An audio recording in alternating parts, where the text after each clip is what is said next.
নমস্কাৰ আপোনালোক সকলোকে পুনৰবাৰ স্বাগতম নুনস্মাই মছজিদ বন্ধুসকল পলকতে চাওক আজি সন্ধিয়াৰ 7টা গুৰুত্বপূৰ্ণ খবৰ। প্ৰথমটো খবৰ, ৰেচন কাৰ্ডক লৈ উচ্চতম ন্যায়ালয়ৰ বৃহৎ ৰায়দান। ই-শ্ৰম পৰ্টেলত পঞ্জীয়নভুক্ত সকলো শ্ৰমিকক বিনামূলীয়া ৰেচন প্ৰদানৰ নিৰ্দেশ দেশৰ উচ্চতম ন্যায়ালয়ৰ। ৰেচন কাৰ্ডক লৈ এইবাৰ গৰজি উঠিল দেশৰ সৰ্বোচ্চ ন্যায়ালয়। ই-শ্ৰম পৰ্টেলত পঞ্জীয়নভুক্ত সকলো শ্ৰমিকক বিনামূলীয়া ৰেচন প্ৰদানৰ নিৰ্দেশ সুপ্ৰিম কোৰ্টৰ। পৰ্টেলত অন্তৰ্ভুক্ত কোনো শ্ৰমিকক বিচাৰিব নোৱাৰিব পৰিচয় পত্ৰ। দেশৰ 8 কোটি শ্ৰমিকে লাভ কৰিব ৰেচনৰ সুবিধা। ৰাষ্ট্ৰীয় খাদ্য সুৰক্ষা আইন 2013 অনুসৰি দেশৰ শ্ৰমিকসকলে লাভ কৰিব ৰেচনৰ সুবিধা।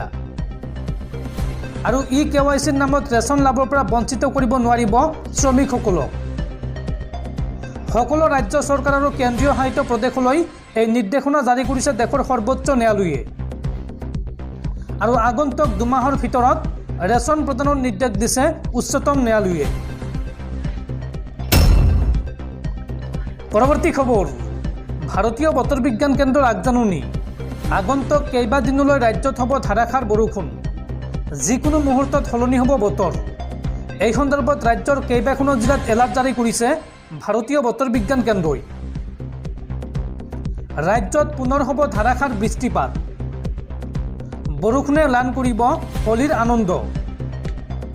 প্ৰবল বৰষুণৰ লগতে বিজুলী ঢেৰেকনিৰ সম্ভাৱনা আছে। অসমৰ কোন কোন জিলাত ইয়াৰ প্ৰভাৱ পৰিব চাওঁ আহক। অহা 25 তাৰিখলৈকে ৰাজ্যত হ'ব নেৰানেপেৰা পৰা বৰষুণ। অসম আৰু উত্তৰ পূবত ধাৰাসাৰ বৰষুণ, ধুমুহা আৰু বজ্ৰপাতৰ সম্ভাৱনা আছে। আগন্তুক 2 দিনলৈ ৰাজ্যত অব্যাহত থাকিব প্ৰচণ্ড ধুমুহা, বৰষুণ, বজ্ৰপাত আৰু শিলাবৃষ্টি। অসমৰ কোন কোন জিলাত বৰষুণ হ'ব চাওঁ আহক।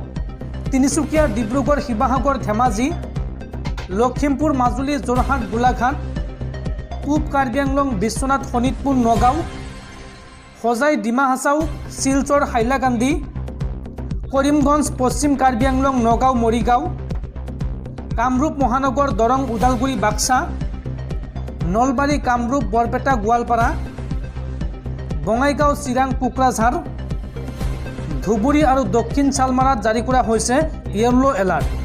এইকেইখন জিলাত আগন্তুক কেইবাদিনলৈ ধাৰাসাৰ বৃষ্টিপাত হ'ব।